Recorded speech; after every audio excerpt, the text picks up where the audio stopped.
What's happening in West Texas sports, from the high schools to the colleges? We have you covered. From the Permian Basin to the South Plains to the Texas Panhandle, you are watching West Texas Sports Extra. I'm your host, Greg Kerr. Let's bring in our panelists for this week because we have a lot to talk about and a lot going on in West Texas sports. Maya Kitchens, who's a weekend sports anchor reporter at KFDA in Amarillo. Shelby Rhodes from KCBD in Lubbock. She's the weekend anchor there. And Jensen Young, the sports director at KOSA in Midland, Odessa. Welcome all. We got a lot to talk about today, right? We sure do. All right, let's start some things off here. And it is crazy basketball March Madness. I love this time of year. I'm hoping a lot of you would agree with that as well. Oh, definitely. Nothing more exciting than March when it comes down to the one and done, be good or be gone time, right? And Maya knows what I'm talking about with that, right, Maya? Be good or be gone? Of course. All right. So let's do some... A little cautious. Let's do some going down memory lane, and let's kind of remember back to some moments of March Madness that really stick out in your mind. I want to start with Jensen Young because being a grad of the University of Florida, Florida basketball has really come along over the many recent years. And Jensen, what sticks out in your mind of something that you recall that was just super duper? Let me think about it, Greg. How about this time last year, my Florida Gators going all the way and like 5 or 6 comeback victories the whole time as well, beating Texas Tech down where Shelby is covering them. Sorry about that, Shelby, but happy for myself. But yes, I'd say that's basically my fond memory. Greg, you were saying that it's really taken a resurgence in the last couple of years. That, I think, is because of Coach Todd Golden. I mean, he knows what he is doing. He's a great recruiter, high school and the transfer portal, as we saw this past transfer portal reloading after last year's squad, and right back where we were as rejected to be a 1 seed in the tournament. I think it's all on Todd Golden. So I'd say last year is my best March memory. All right, Maya, how about you? You know, I think I can say one as a fan and as an unbiased person. I think as a fan, Caleb Love's shot in 2022 that ended Duke's season in the Final Four, ended Coach K's legendary career, if you will. I mean, when you think about that shot, it's totally a March shot. So I think as a fan, you know, my mom went to North Carolina, my grandfather went to North Carolina, my brother goes to North Carolina. As a fan, we grew up Tar Heels, so I think that would be my case. But I was talking to Zach about it actually yesterday about a great shot in March, and I think we were talking about JP Pegues' shot. He was at Furman, and then they beat Virginia in the first round. That was a couple of years ago. I think the TV call of that is what made it so special. The shot was great. The upset was great. But, you know, when you think about the entire event, it was totally, you know, what you think of when you think Cinderella March Madness. So hopefully we get some of those this year. I know we didn't really have a Cinderella team last year. So I think that's what makes March great. I think the field last year, though, was so good that it was just the best teams got to the Final Four, which should have happened in the first place. So excited to see some Cinderellas. Hopefully we get some more great shots this year.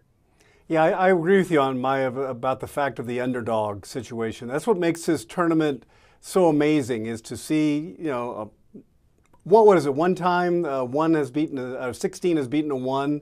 Yeah, UMBC against Virginia. Yeah. FU beat Purdue, but I don't know if they were a 1 seed. Yeah, I don't know. No, they were. Either. They were. Yes, I believe that was the second time. Yeah. So I mean, twice in the last decade when it had never happened prior. I want another one.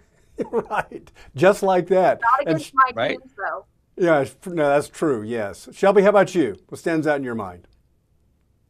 I can do it also from a fan perspective and a media perspective, but we know they're both going to be Texas Tech. Thinking back to when I was a student in not in 2016, I was actually in high school watching this, but number 3-seeded Texas Tech taking on 2-seeded Michigan State. Tyreek Owens goes out with that injury, and then the team just explodes to take the lead, and then you see Tyree Goins come out of the locker room and just the entire arena burst into cheers, and like he got back on the court and he finished that game. And that's a moment that definitely, when I watch every single team, I always think back to that moment, and I'm like, could we ever have another Tyree Goins that, after hurting himself so bad, just come back out and grit it out? So that was a big moment, just being able to hear the crowd on the TV too. But media-wise, it would be last year. I didn't actually get to travel with Tech to the tournament, but I was holding down the fort here, and it was right after Tech had beaten Drake to advance to the Sweet 16 to take on, I believe, Arkansas. And the team showed up late in the middle of the night, and fans just lined the entire Womble, and each player got off the bus and coaches got off the bus, and Grant McCaslin shook every single hand, thanked every single person there, took pictures. So I just feel like that just shows exactly like who Grant is. Each team has done it with Grant. Like, they just very much care about that fan support. And again, fans will show up at 2 a.m. and wait outside the Womble, even if it's cold. I'll tell you one thing about Grant McCaslin that's impressed me about him. He's obviously an outstanding basketball coach, but he seems like he sells tickets. He's really good with PR. Am I mistaken about that? No, I remember one of our first press conferences we had, or media availabilities we had with him this season. It was talking about getting fans into the USA for those early non-conference games. And he even said, he was like, if you're a season ticket holder and you can't make it, reach out to me personally and I will figure out how to get these tickets to someone else. And they've done that for multiple games. And so he wants the USA filled up to the max, and he just wants everyone watching his team. All right, something that stands out in my mind, I got to cover 2 Final Fours. Both were in San Antonio, Duke and North Carolina. Both wound up losing. So it's never fun to cover a loser. But at any rate, one moment I really sticks in my mind after all these years, I think it was 2005 or 6, I can't recall what. I was a sports director out in Greensboro, North Carolina, so we were in Raleigh for regional, I think, first, second round, or whenever it was. It's been too many years, and don't say anything, Jensen. But whoa, I'm kidding. I was going to. I think we were covering Wake Forest there. Anyway, I'd done live shots for the 6 o'clock, so we walked back into the RBC Center in Raleigh, and I believe it was Georgetown and Davidson playing. Now, Davidson, of course, is just down the road near Charlotte, but, you know, you kind of knew about Davidson because they've always had good teams. But we walked in, and Georgetown had them down, thinking, okay, that sounds about right. And then all of a sudden, this kid just started lighting it up. And we're kind of, you know, hitting elbows going, who is this dude? Well, it turned out that it was Steph Curry playing for Davidson. I'm thinking, man, that dude can shoot the rock. You know, he's a shooter and a scorer, too. And he rallied Davidson back, and I believe the Wildcats beat the Hoyas that night to advance on. But, man, you know, being a North Carolina team, the house was rocking. It really was that night. And that was a lot of fun to watch, was Steph Curry just lighting up the Hoyas like nobody's business. And that's really stood out in my mind as far as an individual performance goes. So that is what March Madness is all about, right? Let's get it done. We're so close. We're so close. That's right. It's that well, time. We've got some high school basketball teams all about March Madness. We're going to talk high school basketball, boys and girls. We've already crowned some state champions. That's when we come back on West Texas Sports Extra.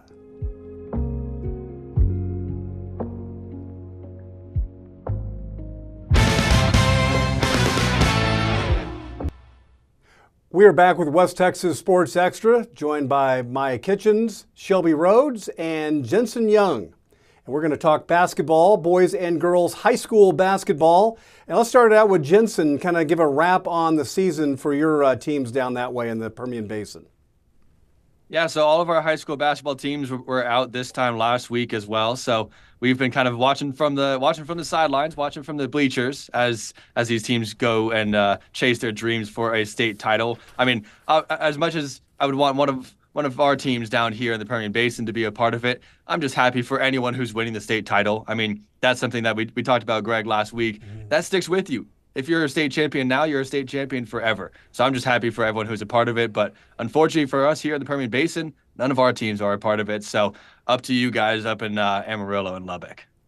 All right, Jensen, thank you. Yeah, you're right. It was a very short season for many of your high schools in the Permian Basin.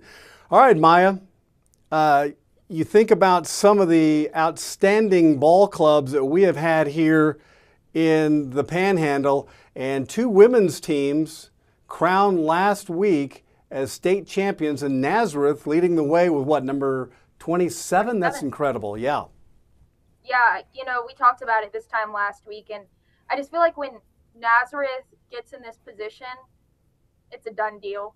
They're just a powerhouse team. They like to joke, but I think they're so true. They're telling the truth about it. I mean, these kids are playing from the time that they can walk. So basketball is, the bread and butter of Nazareth, and that's such a prestigious program. They end up winning state title number 27. They lead the entire state of Texas of any division in state titles. And I also want to, give Canyon their props too. While they only made it to the regional finals, they are second in the entire state of Texas. So we love our Panhandle pride here. We have the top 2 spots locked up, but it was just a dominant performance by Nazareth again. I was looking at the story from last year. They played the exact same team, Sotillo, and it was pretty much the same exact game from last year. Nazareth got out early and stayed up. So really excited for them. Cambry Clevenger named the MVP of the state tournament in Class 1A Division 2. So excited for them. Got to talk to them after. And, you would think for a team that wins the state title almost every year that it would just be second nature for them. But they're so excited every single year after every single game. And that's exactly what you want to see. So excited for them. And then another big game, the Panhandle Eds win their 3rd state title in school history, taking down the number 2 team in Mason. I believe they got out at the beginning of the game to a 19-0 start. It's really hard to come back after that, and Mason did. And it was a very close game, but Panhandle came out on top and got it done in the 4th quarter.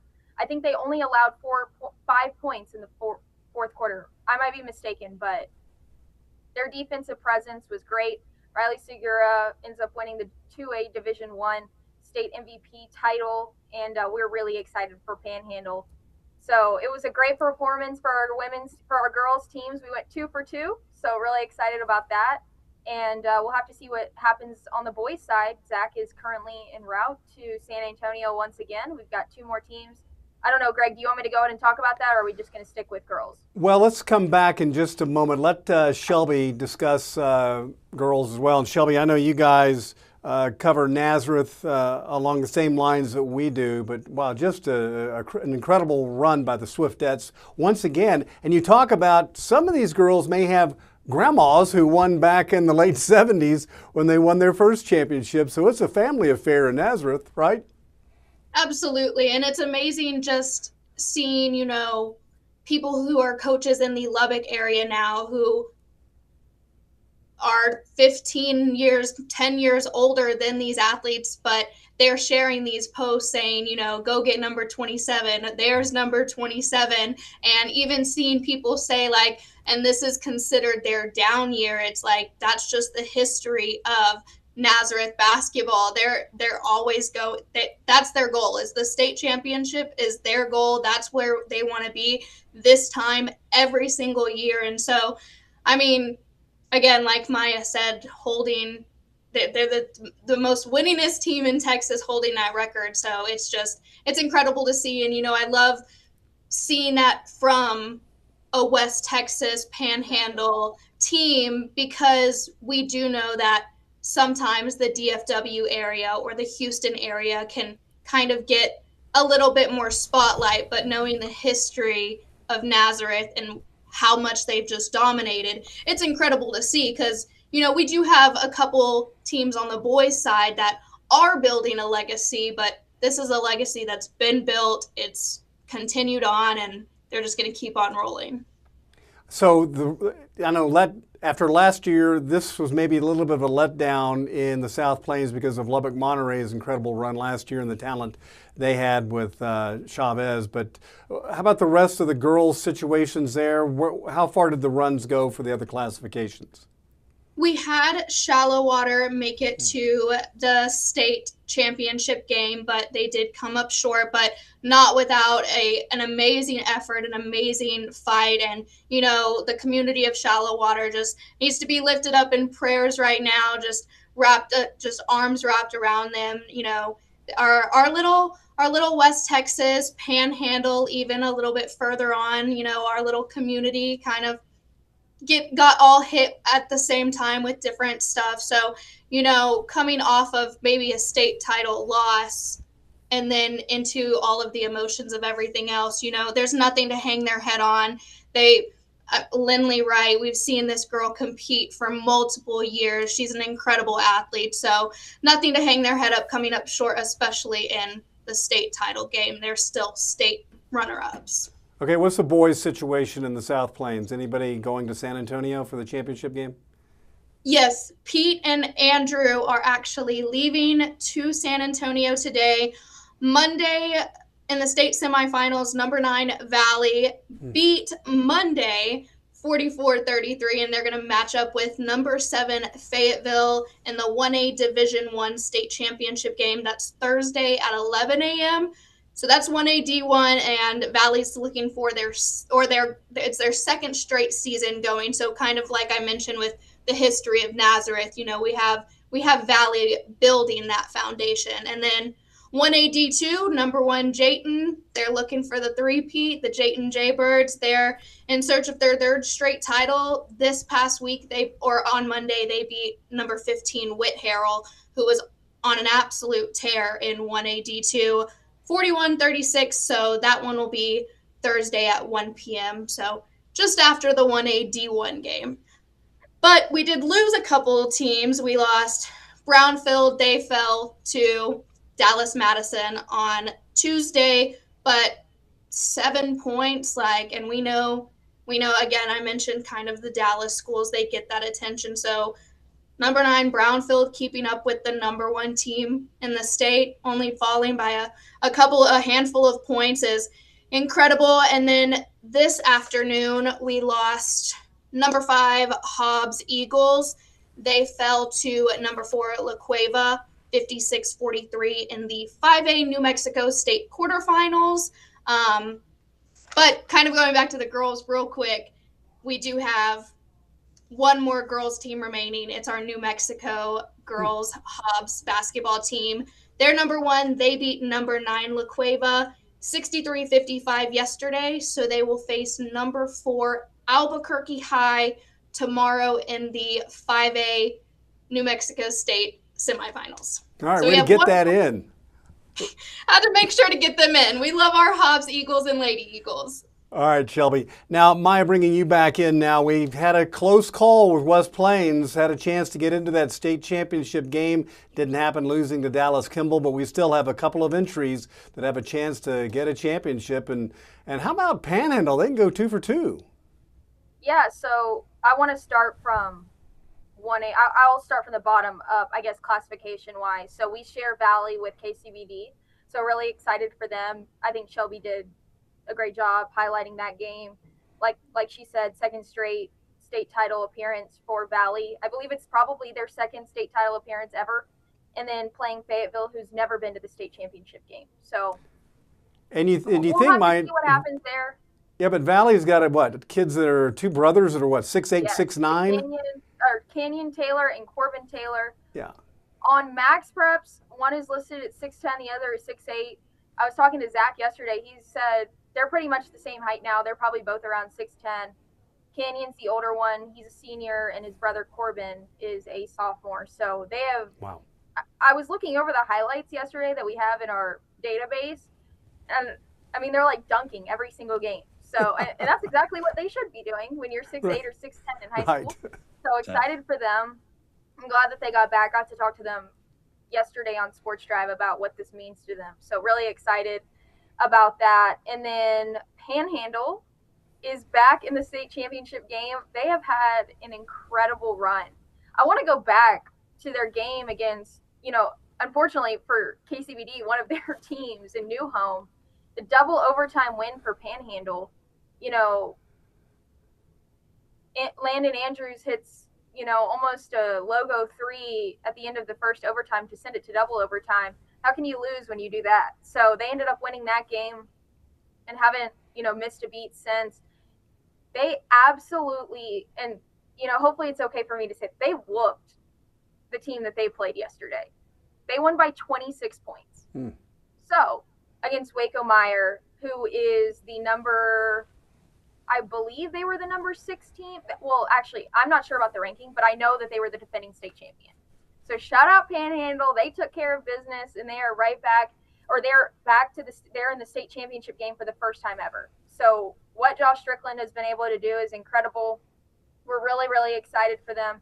I think I said this last week. Sometimes momentum can take you a little bit farther than skill. And while I do think this team is very skilled, I mean, they're an unranked team taking down all of these ranked teams. So really excited for them.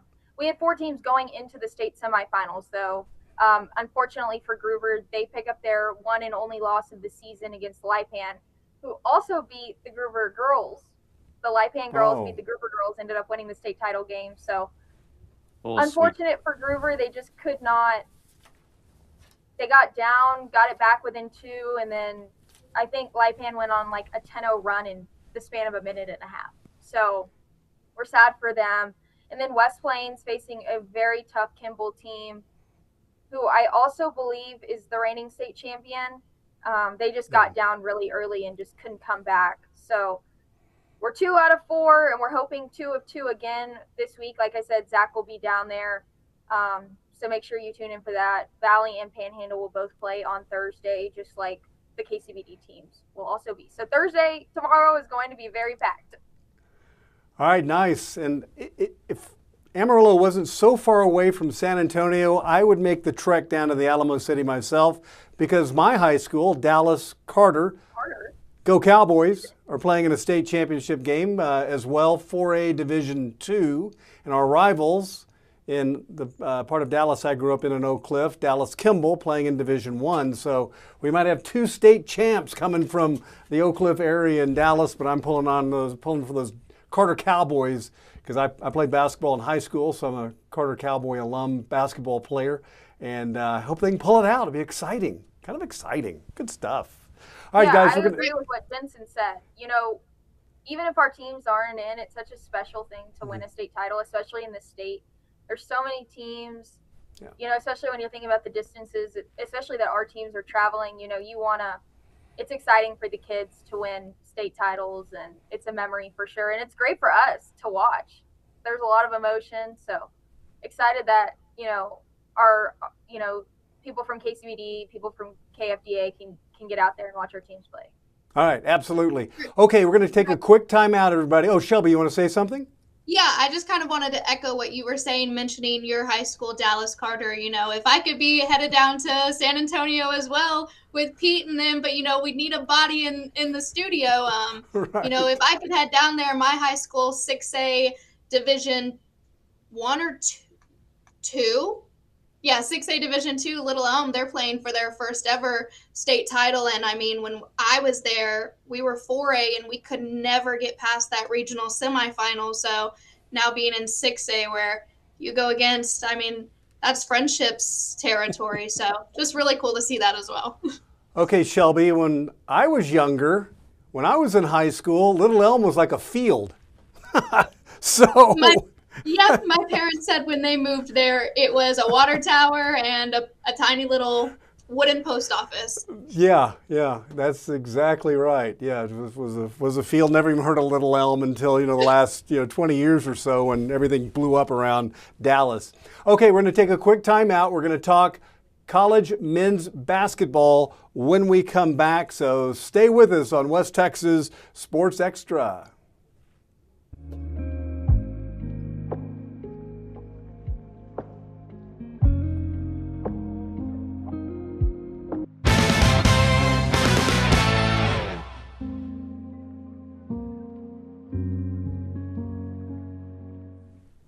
All right, we are back with West Texas Sports Extra. I'm Greg Kerr along with Maya, Jensen, and Shelby, and we are talking West Texas sports. This is episode number 5. We're moving right along in bringing halfway to everyone... double digits, Greg. I know. And Jensen, I'm sorry. We haven't heard from you in so long, it seems like, because unfortunately a lot of your high school basketball teams didn't advance very far. But I want to bring you in right now. And there was a real showdown for the men's side in your junior college teams with Howard and Midland College. Yes, not talking about any Division II schools anymore with UTPB and Sol Ross. Neither of them made the conference tournament, so both of them are out. So we're talking, like you said, all about junior colleges here. And honestly, junior college basketball is a lot of fun. Sometimes it doesn't get the best reputation with being, not a 4-year university and everything else that comes with junior college basketball instead of a D1 or D2. But these men know how to play basketball. It's really high quality basketball down here in JUCO. So the Region 5 basketball tournament is being held here at Odessa College. I'll be heading there shortly for the start of the women's side of the tournament. But as we're talking about the men's side, that will be starting up tomorrow on Thursday. Excuse me. And we have, from the Permian Basin, we have Midland and Howard College both in. Howard College won the conference with the Western Texas Junior Athletic Conference. And then the Northern Conference is the other side that's getting the other bids, with their top 4 teams getting into the tournament as well. So Howard College won the conference. Midland just sneaked in at the 4 spot after being number 2 going into their final game of the season. So that tells you how close things were between 1 through 4, all of them separated by just 1 game. In fact, 2 through 4 were separated by 0 games going into the last game of the season. So very interesting. And we have Howard taking on Ranger College. Ranger College finished 4th on the other conference, and then Midland finishing 4th in this conference here with Midland and Howard, as well as obviously Odessa College, who is not a part of it despite hosting the tournament. They did not make it. Midland College takes on a very good McLennan team, just 1 loss all season, I believe. Maybe 1 or 2. I think just a 1 loss for McLennan all season. So tough road for Midland, but if they can capture some of that early season magic, when I believe they were 16-0 or 17-0, we'll see it happen. And as we talked about at the top of the show, anything can happen in March. Anyone can go all the way. We're not talking about a 16 seed UMBC. We're talking about a team that was 16-0 at one point in the season with Midland. So definitely 2 exciting games coming up tomorrow for these 2 teams. And a side note to McLennan Junior College, their greatest player ever, I believe, out of that school was Vinnie Johnson, who played for the Detroit Pistons. Yeah, he played I think 2 years at McLennan and then went on to Baylor and, of course, the dreaded Pistons back in the day when bad boy Pistons. When they were so good, because I was a Celtic fan. I didn't like the Pistons. Oh, okay. There you go. But anyway, all right, Shelby, let's bring you in now because Texas Tech awaits the winner of Arizona State and Iowa State. But enough can't be said for this ball club with the loss of J.T. Toppin, and they faltered a little bit toward the end of the regular season, but that was bound to happen. But this team, they're going to get into the NCAA tournament regardless, but it'd be nice to make a little run here in the Big 12. Absolutely, yeah, and like you mentioned, you would have liked for them to finish their Big 12 run on the positive note, especially having 1 at home and 1 on the road.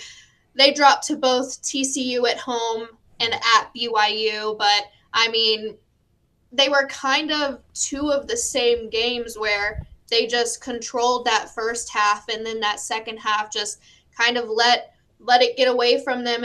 But you also do have players like Christian Anderson who are stepping up for the loss of JT Toppin and having to maybe go the entire 40 minutes, 38 minutes. And so that is a lot on Christian Anderson, but you do have Donovan Atwell stepping up and showing that he's the best 3-point shooter transfer in the country. Like, he is just absolutely insane. If you give him a little space wide open, he's going to drain it.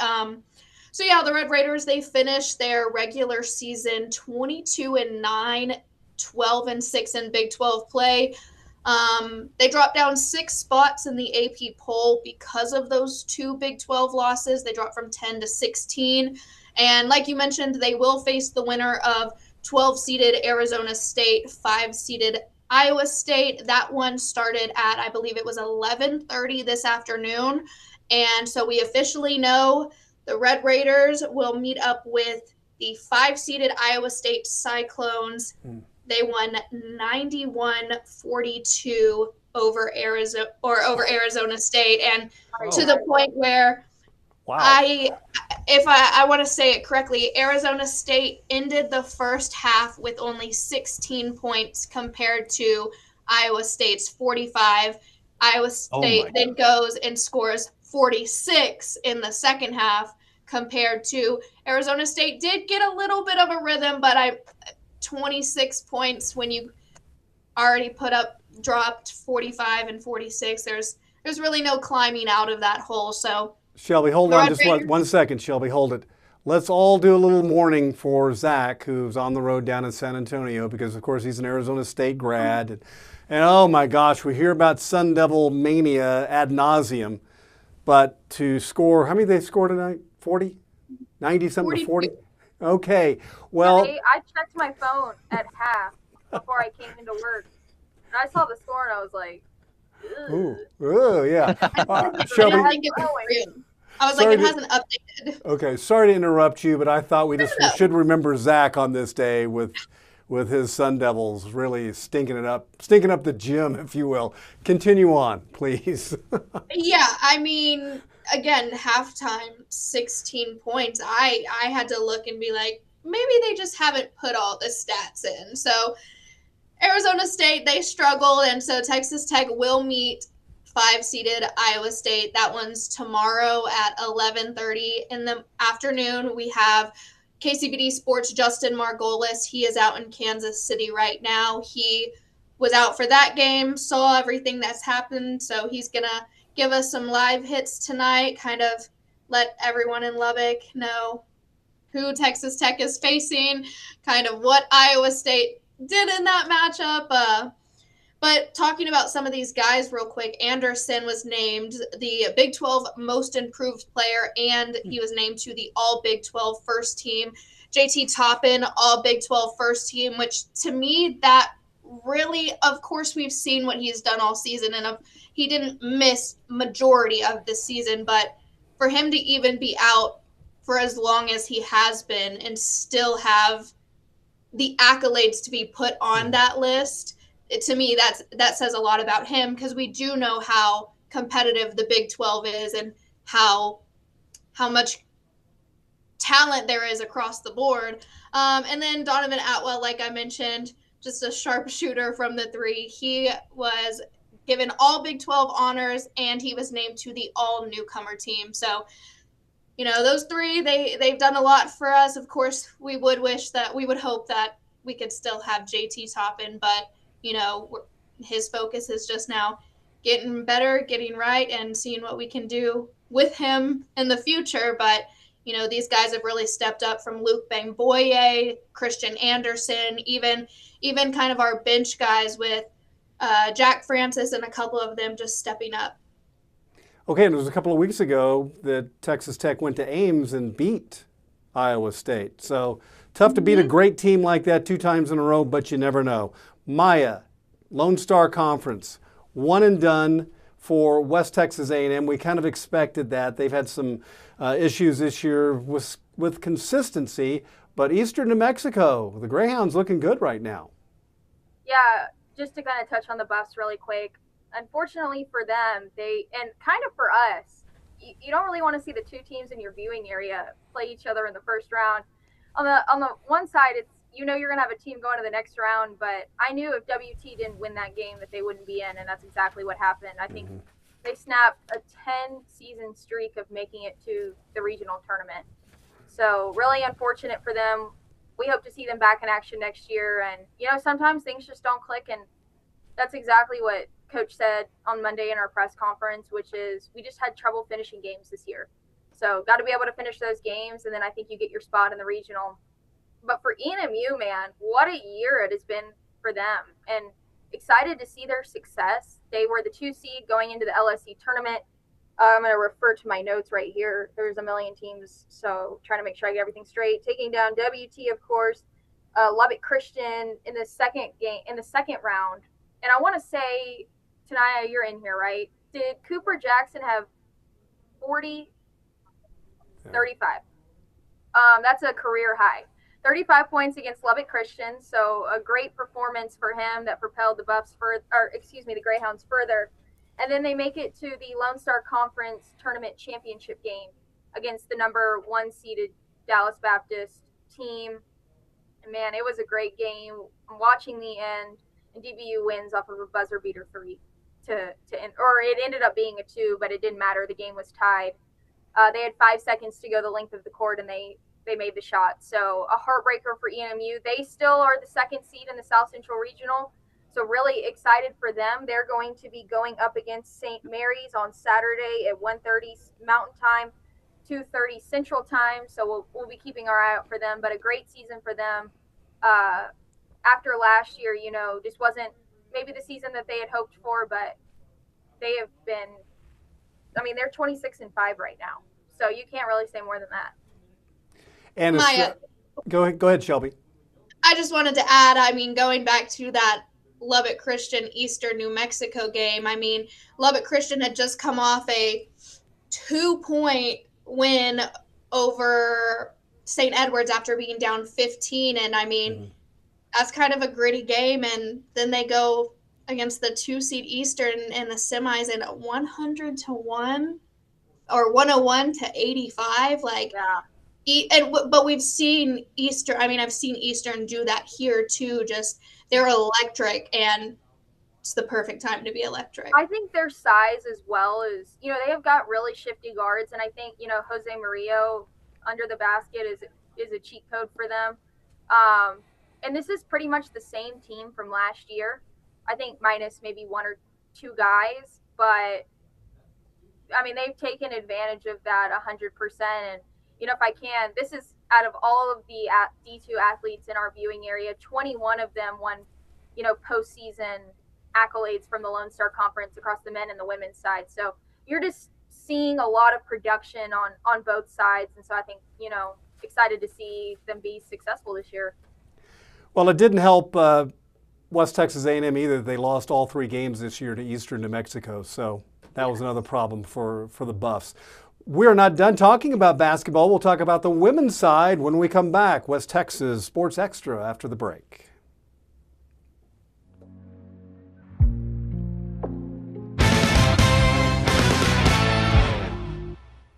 We are back with West Texas Sports Extra. We're talking about women's basketball now. Maya, we'll start it off with you. And unfortunately for West Texas A&M, they ran into a buzzsaw known as Texas Women's University, and that ball club is pretty good, but the season does move on for West Texas A&M. Yeah, it wasn't just WT that ran into Texas Women's, it was also ENMU. Texas Women's is, they are really good, and that's unfortunate for, WT. They just can't, at this point of the season, just can't get over that hump. I'll start with WT in the Lone Star Conference Tournament. They were the 2 seed. Texas Women's is the 1 seed. WT takes down St. Mary's, and UT Tyler gets to the championship game and falls to Texas Women's for the 2nd time this season. But they are back in, March Madness, if you will. They're in the South Central Regional as the 2 seed once again, and they get to play UT Tyler once again. And I do want to mention this because I saw somebody post it on social media. It might have been a comment, but it's the same way for ENMU. They are also back in to the South Central Regional as the 8th seed, and they're taking on Texas Women's again. So some people said the people doing the conference tournament, why are the same teams that played the last game playing the same exact team? It's just not a great look for NCAA Division II, in my opinion. We already saw ENMU take on Texas Women's like 3 days ago. Why do we need to see them again in 2 more days? So, but for ENMU, and sorry to Shelby again, because ENMU wins in overtime against Lubbock Christian to advance to the 2nd round. It was a huge win for the Greyhounds. And then they play Texas Women's in the 2nd round and just can't get it done. But, maybe third time's the charm. This time around, we'll see. They're going to be back in action on Friday at 4 p.m. Mountain Time, 5 p.m. Central Time, and then the Lady Buffs will be playing, like I said, UT Tyler on Friday at 2:30. So excited for both of these women's teams. Have both had great years, and I ultimately think that ENMU is in the South Central Regional for two reasons: getting past the first round of the LSC tournament and beating West Texas A&M in Canyon. So excited for them to grab that 8 seed. We'll see what happens.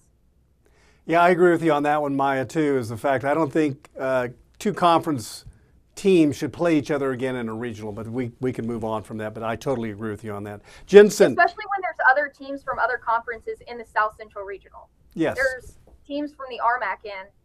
I mean, give somebody a chance here. Yeah. And especially playing the same exact team. It's one thing if, maybe ENMU plays Tyler and WT plays, somebody. You know what I'm saying? Just playing different teams, I think it would make for better basketball, I guess.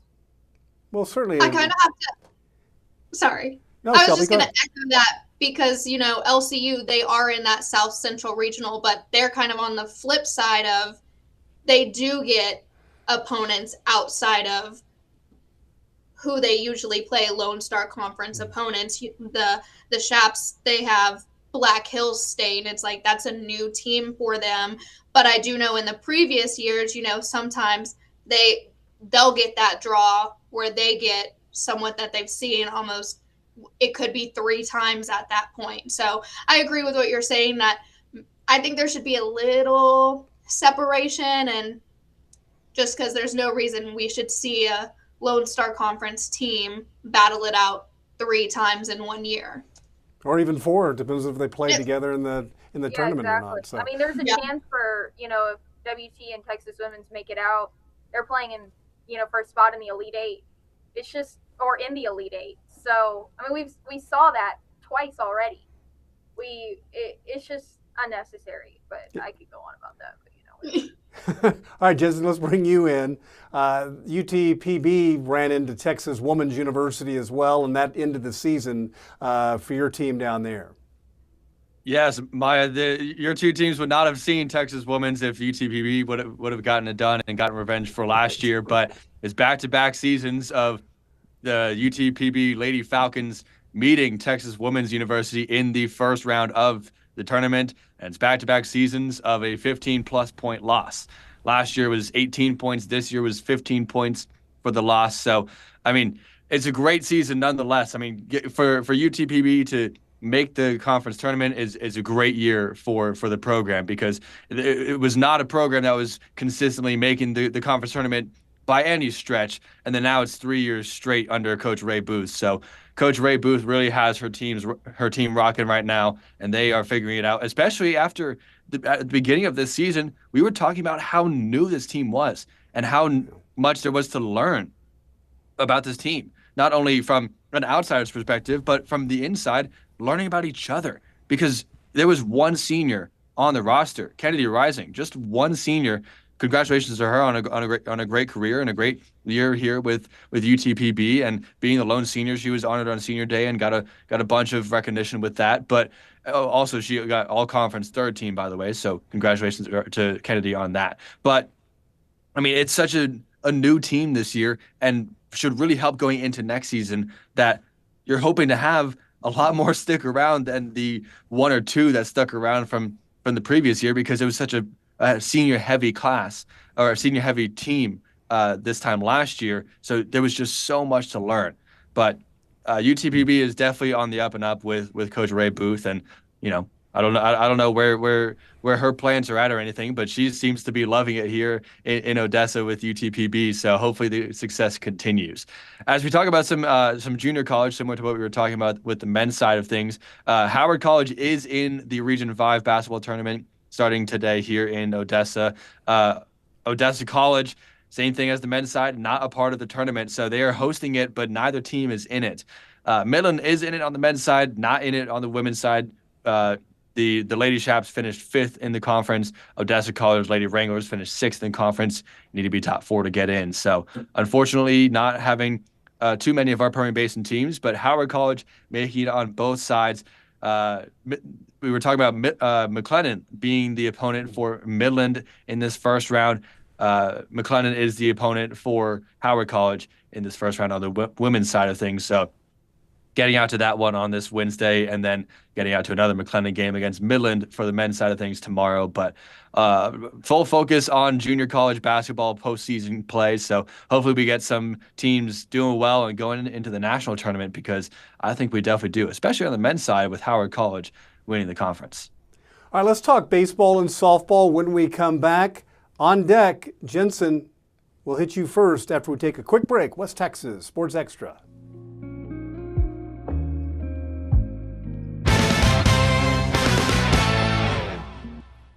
All right, we're heading Greg, now. Yeah, go ahead.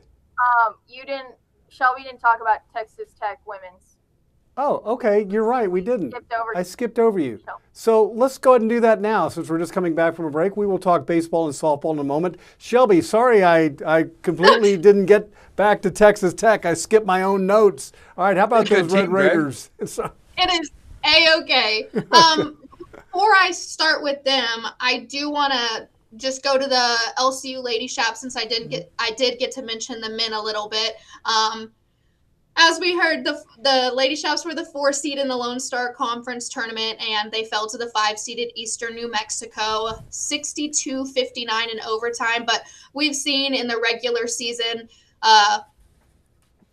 Lubbock Christian did come out on top on that one, but, it was a gritty as all could be game just throughout the entire time. So those are 2 programs that they know each other very well, and they know what they're going to get with each other. So, yes, you never want to fall. You want to be the winner in an overtime game, but LCU, the Lady Shops, just doing a lot of good stuff. They did get the 6th seed in the South Central Regional, so they will face 3-seeded Colorado Mesa March 13th. That's Friday at noon over at Texas Women's. And, that's one thing they know, the drive to Denton. I mean, I'm sure we all know it with our Division II teams. If you're going anywhere with the South Central Regional, it's most likely Texas Women's and Denton. So really excited for them. But then switching over to the Lady Raiders, I actually got back from Kansas City on Friday. We were hoping we could have stretched it out to, Sunday, maybe if it was BYU playing Monday, but they got the first round bye in the Big 12 women's basketball tournament as the 5 seed, and they were going to get the winner of 13 seed Cincinnati, 12 seed Kansas State. Kansas State in that game against Cincinnati they broke a tournament record. I'm mixing up the numbers. I believe it was 17 threes, but for some reason in the back of my head, 19 is popping up. But regardless, it was a Kansas State women's basketball 3-point record in a single game, but it was also a Big 12 women's basketball tournament record set by them. So they blew past Cincinnati, and they met up with the Lady Raiders, and it was so much fun because Tech got on top, and they stayed that way the entire time. Fourth quarter, scored the first 2 buckets. It was a Jalen Bristow layup and a Snutta Collins offensive board and putback that made that lead 14 points. But from that point on, they went silent, and Kansas State scored 21 unanswered points to win it 58-51. Lady Raiders getting that bounce in that second round, their first game. But I know we were talking about momentum earlier, and, that's just something Kansas State had. I mean, right after that game, they were set to meet up with Oklahoma State, which we've seen Oklahoma State be a hard team to really get past this year for anyone. Like, it's almost been easier to get. I don't want to sound disrespectful at all, but it's been easier to get past maybe Baylor and TCU than playing the Cowgirls. They've just been such a different team this year, and Kansas State rode that momentum from Cincinnati into us, and they took down Oklahoma State right at the last second.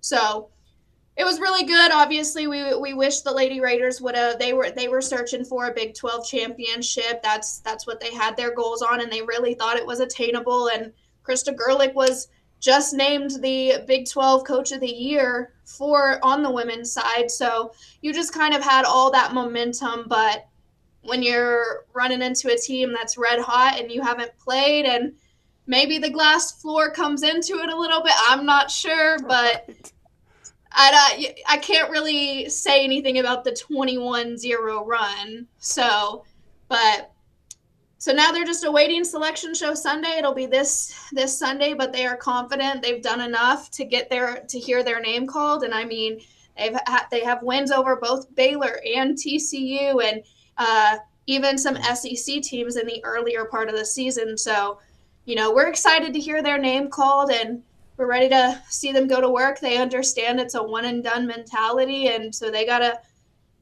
fix whatever was going on at the Big 12 side of things and get ready to face teams that potentially aren't Big 12. All right, the selection shows are coming up Sunday, as you mentioned, men and women. So we'll see who's going where and who's being left out. And it's always fun to watch, to have the brackets unveiled. Okay, let's talk baseball now, since I'm caught back up with my own notes.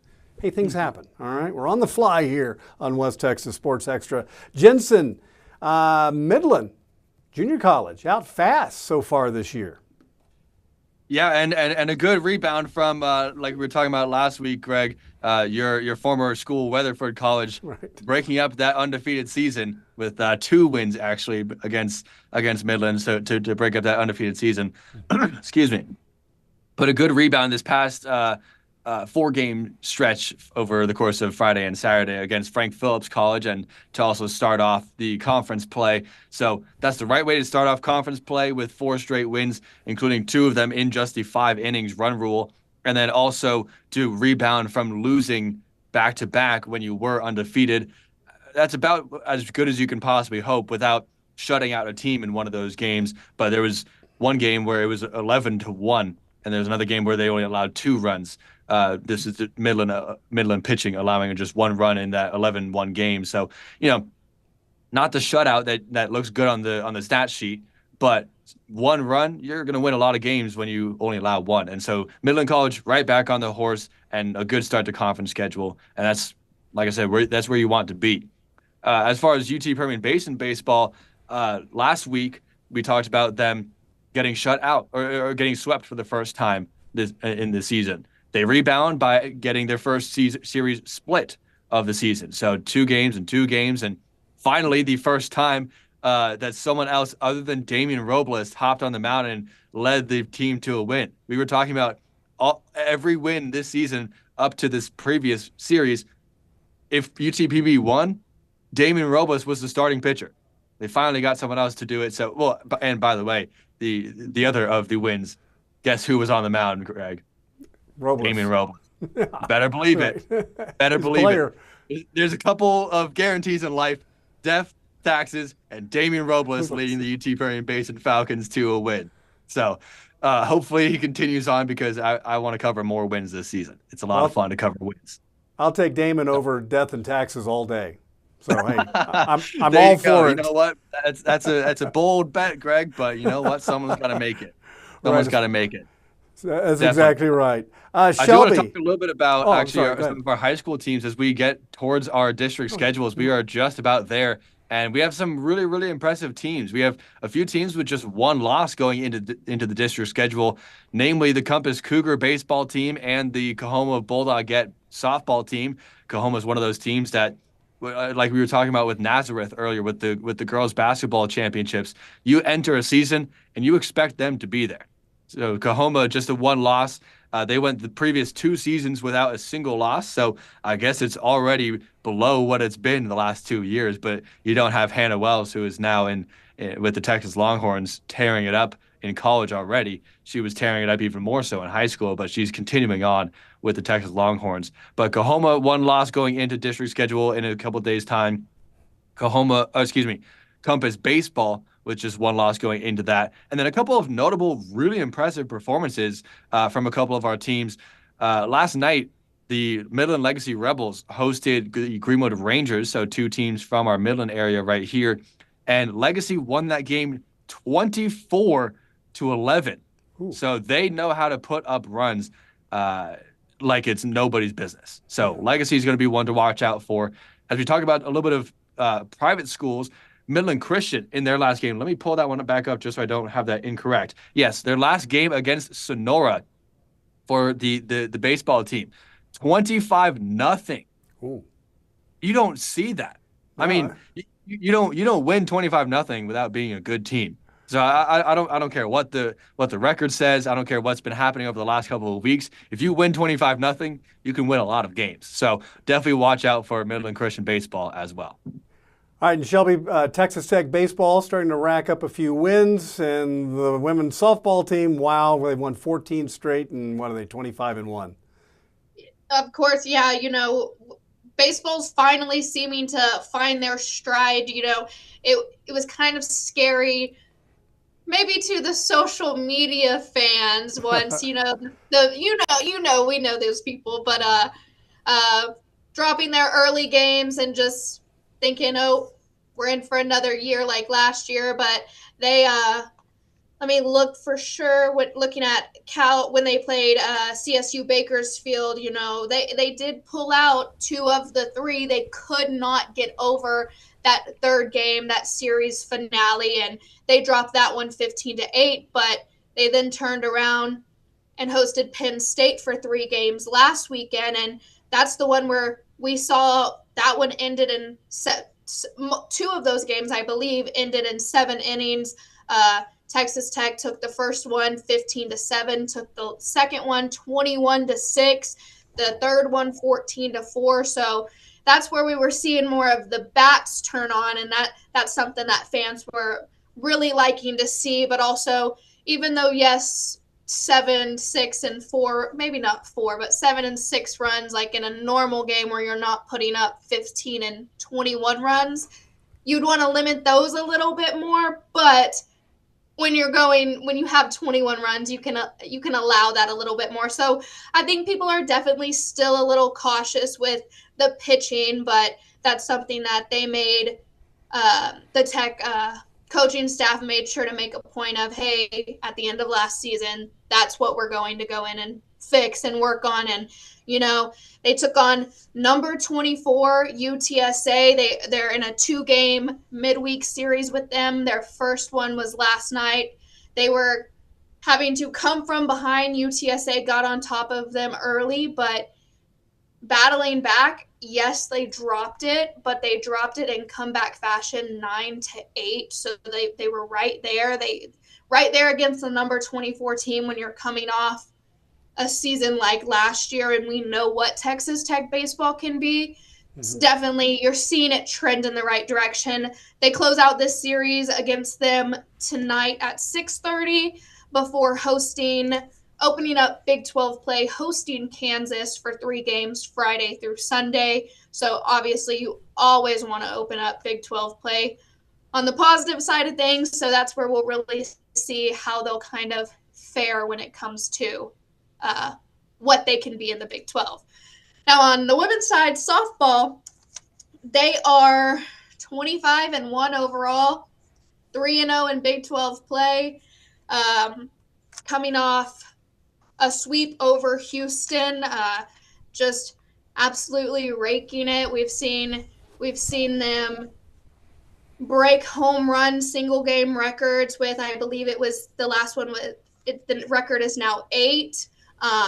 But we've seen Nigeri Kennedy go out and throw a no-hitter, and then the very next girl to come in for game 2 of the doubleheader, Caitlin Terry, she goes out and throws a no-hitter, and then the very next game that Nyjah starts, Nyjah throws a no-hitter. So that's 2 back-to-back no-hitters with different pitchers, but then you have a pitcher like Nigeri Kennedy that now in her list of what she's done for Texas Tech, it's this weekend I threw a no-hitter. I didn't have to pitch the rest of the weekend. We started this series and I pitched another no-hitter. So our pitching is incredible, which anyone that looks at Texas Tech softball, you can say that, but the relief that we brought in with Caitlin Terry has been astronomical. Sam Lincoln, she was here last year and she was the backup to Nyjah. She's improved. her pitching, but even like her defensive pitching on the mound of a ball getting whacked right back to her and her making plays. So just we have very smart and talented people out on the mound. But even speaking on Caitlin Terry, as much as she can do it on the mound, she can do it at the plate. She's leading the nation in one of the best two-way players, or she's up there with the two-way players of just dominating it. But yeah, something that's really special about this team is I don't think I've seen a team hit home runs like this. And yeah, you can say, oh, they're not playing anyone, but they have played teams and they have beaten ranked teams already at this point. Their only loss coming to Nebraska, which if we look, Nebraska had opened up their season with a win over Texas when both Texas and Texas Tech were number one. But then they ended up opening their home trek 8-4, maybe 8-6. So as much as they were beating good teams, they were losing. So I think Tech has the talent. They can get it done this year. But up next for them, they're hosting a top 25 matchup against Arizona for 3 games. That one's Friday through Sunday. Arizona sits at 12-13 in the polls, and then Texas Tech sits at number 2 in the USA softball and NFCA poll, and then they have dropped down to number 3 in D1 softball. But sitting at 2 and 3, that's not too shabby. Absolutely not too shabby at all. Maya, West Texas A&M softball, right back at the top of the standings right now with Angelo State. They are 21-3. They swept Western New Mexico and Sul-Ross State last weekend. I mean, they're just doing what they always do, which is win. So we know that they dropped that one game in conference play and haven't dropped one since. So excited to see them continuing to have success on all sides of the game. They are going to be having St. Edward's on Friday and St. Mary's on Sunday. Both games will be at Schaefer Park. So excited about the Lady Buffs staying in action. ENMU softball, not having quite the season that WT is having, but they're 9-10, so they have a chance this weekend to get over the hump a little bit. They beat Sul-Ross in both games on last Friday, but lost both games to Western New Mexico. So a weekend split, if you will. They have a chance to get in the win column this week, St. Mary's and then St. Edward's. So it seems like WT and ENMU are the teams travel basically with the same teams. I don't know the exact terminology for that, but hopefully you guys know what I mean. So like I said, chance to get back in the win column on that side. On the baseball side, though, I have Amarillo College pulled up. They started conference play last week and took on Odessa College. Won the first game 7-3, but could not find a win in the last 3 games, so they ended up dropping that series. They're going to be back in action on the road against Midland College this week for a 4-game series. So excited to see if they can pull out some wins. They're struggling this season, but still early on, so we'll see what happens. On the WT baseball side, they had I mentioned this last week, they had a rough start to the season, but since then they've been doing really good. Took on a great Tyler team that's ranked in the top 10 and ended up getting the split. So I think, if you think, okay, we're unranked and we're taking on the top 10 team and we split, I think that's pretty good in my book. So they are 14-8 right now, and they get Sul-Ross State on the road this weekend. On ENMU, they are really struggling this season. They've got 6 wins and 16 losses. They did split with Permian Basin, I believe. So that added 2 more to their win column. But they will be facing Tyler is now ranked number 9 in the country on the road. So I think that's going to be a tall task for them. We'll see if they get it done. I know, as far as high school stuff goes, we're going to start really picking up on our coverage of that. Randy Keller tournament was over the weekend.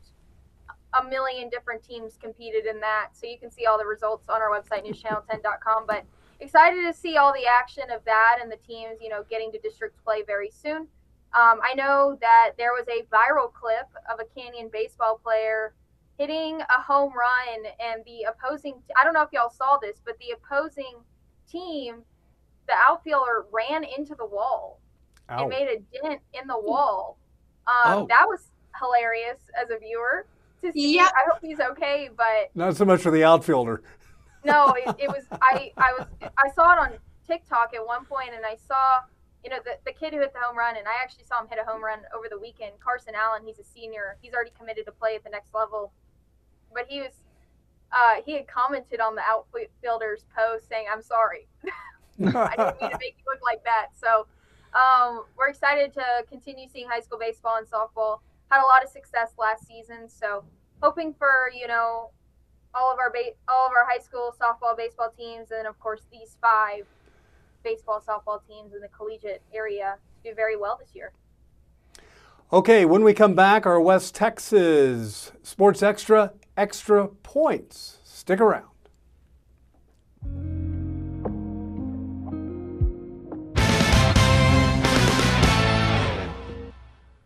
All right, time now for our Sports Extra Points. We've covered a lot of bases today, no pun intended with our recent baseball talk. But we've done a lot, but I want to hear what's on your minds very quickly with our extra points. We're going to start it off with Shelby. Jensen, you're on deck. Maya, you're batting third. All right, go ahead, Shelby. What's on your mind with your extra point? Extra point for me, I know it could feel like Texas Tech football season just ended, but yesterday marked the start of football spring practice for the Red Raiders, and we got to see a lot of the new incoming transfers, including new leading QB1 quarterback, or Brennan Sorsby, the 2-year transfer coming from Cincinnati. He's a Texas kid. He graduated, I believe, from the Lake Dallas area, which that was right in my backyard. So a lot of crossover with our athletes and him growing up, but just really cool. I'm a sucker for a story, and I love seeing a Texas kid get to come home to Texas, especially to play his final year. Joey talked on him a little bit after practice. He said he liked how Sorsby led the offense. He moved well in the pocket. He knows when to scramble, knows where to escape to. He has an accurate arm, and he does control the offense just in the sense of even walking into the room. Joey said the offense immediately knows who's the leader, which that's something, really cool to see, because maybe not in Texas Tech football's history, but with the history of the transfer portal, getting athletes to mesh, especially one that's supposed to lead your program, that you never know how that's really going to work out. But I think coming off of last year with the transfers we had, Lee Hunter, Skylar Gill Howard, all of those guys just coming in and really buying in, I think that set the foundation for what a transfer should expect when they come here. And Brennan Sorsby just came in and immediately picked that up. Joey did say that he would like the offense as a whole, the tempo to speed up, not on the play, running the play side of it, but even lining up for the play when he called it. He wants that tempo to speed up, but he believes obviously that'll come with more spring ball action. So they're doing a little work this week, getting spring break off, and then they'll be back to work. We did have our first captains named, Ben Roberts, just an absolute machine on the defensive side, and then offensive lineman Sheridan Wilson. So those are 2 guys that have been with the program for a while now, and it's really nice to see some captains as we're rolling into spring ball. So reigning Big 12 champions, first time Big 12 champions. They've officially gotten started. So exciting to see. All right, Jensen, your extra point. So I'll do a quick local one and a quick not local one, I guess. So Okay. For local stuff, I want to highlight some high school soccer. On the girls' side, the Legacy Rebels, the Legacy Lady Rebels made the playoffs. They're going to be they'll be in the postseason, and it's the first postseason appearance for them in 5 years' time. So the first for every girl that's on the current roster, because obviously we only have 4 years in high school. So congratulations to everyone on their roster for the first playoff appearance of your high school career. How about that? Good luck to them.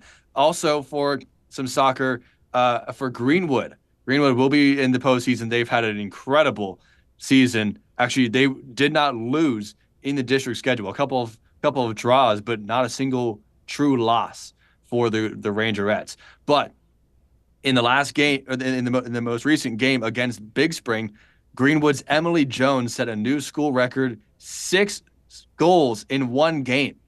That's incredible. And I was covering the team a lot through the postseason 2 years ago when it was a great freshman class. They're all now juniors, obviously, and Emily being one of those. So right back in the record books for Emily Jones. She knows what she's doing on a soccer field for finding the back of the net. She knows what she's doing. So watch out for Greenwood in the postseason. I want to do a little bit of non-local in what in the world was Monday for our NFL free agency. Oh my gosh. I know the window only officially opened for Wednesday, but I mean, obviously everyone's allowed to, it's the legal tampering period on Monday. And what a day that was. Also, all the trades that were happening, that Max Crosby thing going to Baltimore and then not going to Baltimore, the Cowboys getting Rashawn Gary. I'm like, something about the Cowboys and the Packers trading some pass rushers. Maybe that's going to continue on for years to come. I mean, both franchises have a history of good defensive linemen. So, I mean, if you're moving linemen between those two franchises, odds are one of the teams is going to get a good dude. So, obviously, last year, I'd say the Packers got the better dude in Micah Parsons. But this year around, only one dude gets dealt. So I think that the Cowboys got the better player as of today, because Packers player is a draft pick to be named. But what a day that was for Monday, and I'm just hoping that this week continues to get better and better with free agency. All right, Maya, kick your extra point. I'm so glad Jensen mentioned soccer because I'm trying to think of an extra point. I mean, you brought my mind back. I got to talk to Hutton Sharp, the Tascosa girls soccer coach, yesterday on Sports Drive, and they have been having a great season. They've already qualified for the postseason. They're, ranked second in their district standing, or they're in second place right now in district standings. But they beat Amarillo High for the very first time, at least in his tenure at Tascosa. But he thinks, and I think, he said, I've been trying to find out. I mean, he thinks this is the first time in program history they've beaten Amarillo High. So excited for the Lady Rebs. He has really brought this program back to life, and so excited to see, the postseason's right around the corner. A lot of these teams are going to start qualifying for the postseason play. I can't believe we're already there. Usually I feel like by this time we're already talking about soccer a lot more, but we've just been so swamped with high school basketball because there's been so many teams, at least in our viewing area, that's had so much success. So excited for the Lady Rebels. I believe they got the win yesterday in their second to last game of the regular season. And my extra point, give Mac McClung an NBA contract. The former Texas Tech Orlando, Raider. Bring him back. Oh my come goodness. on. What is going on here? Last night in the G League, Mac scored 54 points, had 9 threes, also 10 assists. So he wasn't hogging the ball. He had, a 10-day contract, whatever it was, with the Pacers a little earlier in this season. They let him go. What is going on with Mac McClung? Why is this guy not in the league? He's lighting up the G League. If I may, being from Orlando, my hometown Magic, we put him in the dunk contest for 3 straight years. So we did our part. And I was going to bring up, Greg, did you hear the reason he didn't do the NBA dunk contest this year? Because apparently there were other NBA players saying that if he went in this contest again as a G Leaguer, that they would not dunk because they know they can't beat him. So that's why he did not. There's an article of him saying it. He said, my agent reached out to me and said, we've had this guy reach out to us and say they won't participate if I'm in it. And it's like, what are we doing? Why is he not on a team? That's right. That is right. That's got to be one of the best compliments ever. If you have professional basketball players saying, if you're there, I will lose. Exactly. That's a compliment if I've ever heard. What is the league doing? Why is he not in the league? You have other league guys that are scared to go against him. Well, look, he has nothing left to just place him on a roster. Yeah, he has nothing left to prove at all with the dunk contest. He's already won the trifecta. He pulled off the hat trick in that. The kid can play basketball. Former Texas Tech Red Raider, started out at Georgetown. He deserves a better shot than a 10-day contract. I don't know what else he can do. You know what? Bam Adebayo scored out like candy, and they can't give one to him. Yeah, Honestly, right? I know. Well, look, we can talk about this ad nauseum. That's just my extra point. Give Mac a job. Give him a job in the NBA, not in this G League business. He's earned it. Let him play in the league and prove himself. There must be something going on behind closed doors with him. I'm not quite sure. But guess what? We're out of time. This has been an electrifying West Texas Sports Extra. Like I said, we've covered so much. And you know what? We're going to be back again next week. Thank you for watching West Texas Sports Extra.